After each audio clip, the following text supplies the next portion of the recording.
Assalamualaikum warahmatullahi wabarakatuh. Pada kesempatan kali ini, kita akan mempelajari tentang ikatan logam. Unsur logam dengan unsur non-logam akan berikatan melalui ikatan ion. Sedangkan unsur non-logam dengan unsur non-logam akan berikatan melalui ikatan kovalen. Kemudian, bagaimana dengan unsur logam dan unsur logam? Nah, unsur logam dan unsur logam akan berikatan melalui ikatan logam. Nah, pengertian dari ikatan logam yaitu ikatan yang terbentuk akibat adanya gaya tarik-menarik antara muatan positif dari ion-ion logam dengan muatan negatif dari elektron-elektron yang bergerak bebas. Atom logam dan atom logam akan membentuk kristal logam. Nah, kristal logam yang dapat kita temui dalam kehidupan sehari-hari yaitu ada tembaga, besi, aluminium, kuningan, emas, baja, merkuri, dan perak. Nah, teori yang pertama kali menerangkan tentang ikatan logam adalah teori lautan elektron. Nah, teori lautan elektron ini pertama kali dikemukakan oleh Drude, kemudian diuraikan oleh Lorentz, sehingga dikenal dengan teori lautan elektron dari Drude-Lorentz. Kita telah mengetahui bahwa unsur logam untuk mencapai suatu kestabilan, maka dia cenderung melepaskan elektron, sehingga membentuk kation logam. Nah, kation logam dan elektron akan membentuk isi kristal. Menurut teori lautan elektron, kristal logam tersusun atas kation-kation logam yang tidak bergerak dan dikelilingi oleh lautan elektron valensi yang bergerak bebas dalam isi kristal. Nah, ini digambarkan dengan animasi berikut ini. Nah, untuk ion yang berwarna kuning ini merupakan kation-kation logam, sedangkan yang berwarna hijau ini merupakan lautan elektron yang bergerak bebas. Nah, ikatan yang terbentuk antara kation-kation logam dan elektron valensi inilah yang dinamakan dengan ikatan logam. Ikatan logam memberikan sifat-sifat yang khas pada logam, seperti sifat mengkilap logam, konduktor listrik, dapat ditempa, dan konduktor panas. Mari kita bahas satu persatu sifat-sifat logam. Untuk sifat yang pertama, yaitu sifat mengkilap logam. Kita dapat temui sehari-hari bahwa logam itu dapat mengkilap atau memancarkan kilau. Hal ini dapat dijelaskan bahwa ketika cahaya tampak atau visible jatuh pada permukaan logam, maka sebagian elektron valensi logam akan tereksitasi atau menuju energi yang lebih tinggi. Nah, ketika kembali ke keadaan dasar, dia akan membebaskan energi dalam bentuk cahaya atau kilat. Nah, hal inilah yang menyebabkan logam dapat bersifat mengkilap atau memancarkan kilau ketika terkena cahaya. Kemudian untuk sifat yang kedua yaitu konduktor listrik. Kita telah mengetahui bahwa semua logam merupakan konduktor listrik yang baik. Hal ini dapat dijelaskan ketika listrik dialirkan melalui logam, maka elektron-elektron valensi dari logam akan membawa sejumlah muatan listrik ke seluruh logam. Dan dia akan bergerak menuju potensial yang lebih rendah, sehingga terjadi aliran listrik dalam logam. Kemudian untuk sifat yang ketiga dapat ditempa.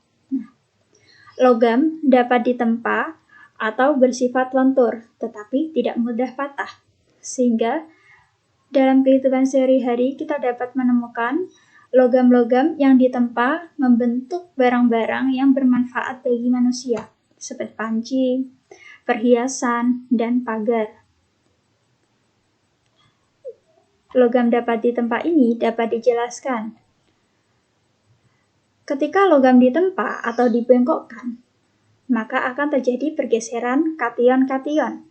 Tetapi pergeseran ini tidak menyebabkan patah karena selalu dikelilingi oleh lautan elektron. Nah, dapat digambarkan sebagai berikut. Jadi, ketika logam ditempa atau dibengkokkan, maka akan terjadi pergeseran-pergeseran kation yang diikuti dengan lautan elektron, sehingga tidak pecah atau tidak patah, hanya membentuk bentuk yang lain atau dibengkokkan. Kemudian, berbeda dengan NaCl atau garam dapur. Nah, garam dapur merupakan senyawa ion. Ketika senyawa ion, dalam hal ini NaCl, ditekan atau dipukul, maka akan terjadi pergeseran kisi. Nah, kisi-kisi kation akan bersinggungan dengan kisi-kisi kation lainnya, sehingga terjadi tolak-menolak dan menimbulkan perpecahan antar kisi. Nah, ketika anion bertemu dengan anion dan kation bertemu dengan kation, maka akan terjadi tolak-menolak. Hal inilah yang menyebabkan NaCl atau garam dapur ketika dipukul, dia akan pecah. Kemudian, untuk sifat yang terakhir ada konduktor panas. Jika logam menyerap panas, maka elektron-elektron valensi logam akan bergerak lebih cepat, dan kalor dapat didistribusikan ke seluruh kristal logam sehingga logam menjadi panas. Dalam animasi ini dapat dilihat bahwa ketika logam yang tidak dipanaskan, elektron-elektronnya bergerak bebas seperti biasanya. Namun, ketika logam dipanaskan, maka elektron-elektron dari logam ini akan bergerak lebih cepat dengan membawa sejumlah kalor. Hal inilah yang menyebabkan logam merupakan konduktor panas. Nah, pada pertemuan sebelumnya kita telah mempelajari tentang ikatan ion dan ikatan kovalen, di mana senyawa yang terbentuk dari ikatan ion disebut dengan senyawa ion, sedangkan senyawa yang terbentuk dari ikatan kovalen disebut dengan senyawa kovalen. Nah, untuk selanjutnya kita akan membahas dari sifat-sifat senyawa ion dan senyawa kovalen. Yang pertama, titik didih dan titik leleh. Di sini disajikan grafik 1, yaitu grafik titik didih berbagai senyawa. Ada NaCl, CaCl2, MgCl2, HCl, NH3, dan CH4. Nah, berdasarkan grafik 1 ini, 3 senyawa yang memiliki titik didih tertinggi yaitu ada NaCl, CaCl2, dan MgCl2. Sedangkan 3 senyawa yang memiliki titik didih terendah ada HCl, NH3, dan CH4. Kita mengetahui bahwa NaCl, CaCl2, dan MgCl2 merupakan senyawa ion. Sedangkan HCl, NH3, dan CH4 merupakan senyawa kovalen. Sehingga dapat disimpulkan bahwa titik didih dari senyawa ion lebih besar daripada titik didih senyawa kovalen. Kemudian, pada grafik 2 disajikan grafik titik leleh berbagai senyawa. Nah, berdasarkan grafik ini, kita mengetahui bahwa titik leleh tertinggi yaitu ada pada senyawa NaCl, MgCl2, dan AlCl3. Sedangkan 3 senyawa yang memiliki titik leleh terendah ada SiCl4, S2Cl2, dan Cl2. Kita telah mengetahui bahwa NaCl, MgCl2, dan AlCl3 merupakan senyawa ion. Sedangkan SiCl4, S2Cl2, dan Cl2 merupakan senyawa kovalen. Sehingga dari data berikut dapat disimpulkan bahwa titik leleh dari senyawa ion lebih besar daripada titik leleh senyawa kovalen. Kemudian untuk sifat-sifat yang kedua, ada daya hantar listrik. Di sini disajikan percobaan uji daya hantar listrik. Beberapa larutan, ada naftalena, MgCl2, dan HCl. Nah, berdasarkan percobaan ini, dapat diketahui senyawa yang dalam bentuk larutan dapat menghantarkan listrik yaitu MgCl2 dan HCl, dibuktikan dengan nyalanya lampu. Sedangkan senyawa yang dalam bentuk larutan tidak dapat menghantarkan listrik yaitu naftalen. Nah, ini dibuktikan dengan lampunya tidak menyala. MgCl2 merupakan senyawa ion, sedangkan HCl merupakan kovalen polar. Nah, C10H8 atau naftalen ini merupakan kovalen non-polar. Nah, hal ini dalam bentuk larutan. Kemudian, bagaimana senyawa dalam bentuk lelehan? Apakah dapat menghantarkan listrik juga? Mari kita lihat. Berdasarkan data percobaan tersebut, senyawanya ada MgCl2, HCl, dan C10H8 atau naftalen. Nah, senyawa yang dalam bentuk lelehan yang dapat menghantarkan listrik yaitu MgCl2. Sedangkan HCl dan naftalen tidak dapat menghantarkan listrik dalam bentuk lelehan.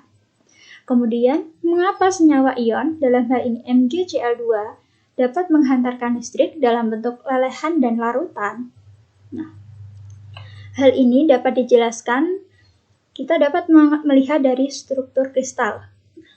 Struktur kristal dari senyawa ion dalam keadaan padat dapat digambarkan sebagai berikut, di mana ion-ionnya tidak dapat bergerak bebas dan terikat satu sama lain melalui gaya elektrostatis.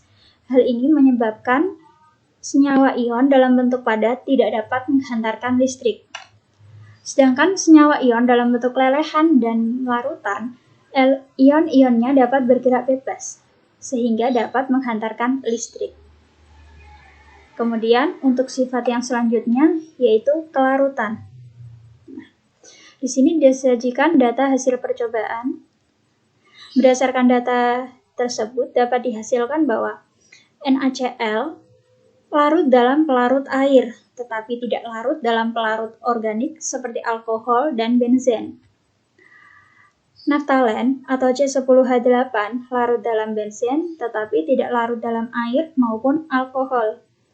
Sedangkan gula pasir larut dalam air dan alkohol, tetapi tidak larut dalam pelarut benzen. Nah, mengapa hal tersebut bisa terjadi? Mari kita bahas. Untuk NaCl merupakan senyawa ion. Nah, pada umumnya, senyawa ion tidak larut dalam pelarut organik, tetapi larut dalam air. Walaupun ada juga yang kurang, bahkan tidak larut dalam air.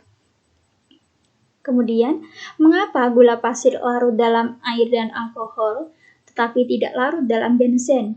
Sedangkan naftalena larut dalam benzen, tetapi tidak larut dalam air maupun alkohol. Nah, kita dapat melihat gula pasir, air, dan alkohol merupakan senyawa kovalen polar. Sedangkan naftalen dan benzen merupakan senyawa kovalen nonpolar. Sehingga gula pasir, air, dan alkohol dapat larut, sedangkan naftalen hanya dapat larut dalam benzen.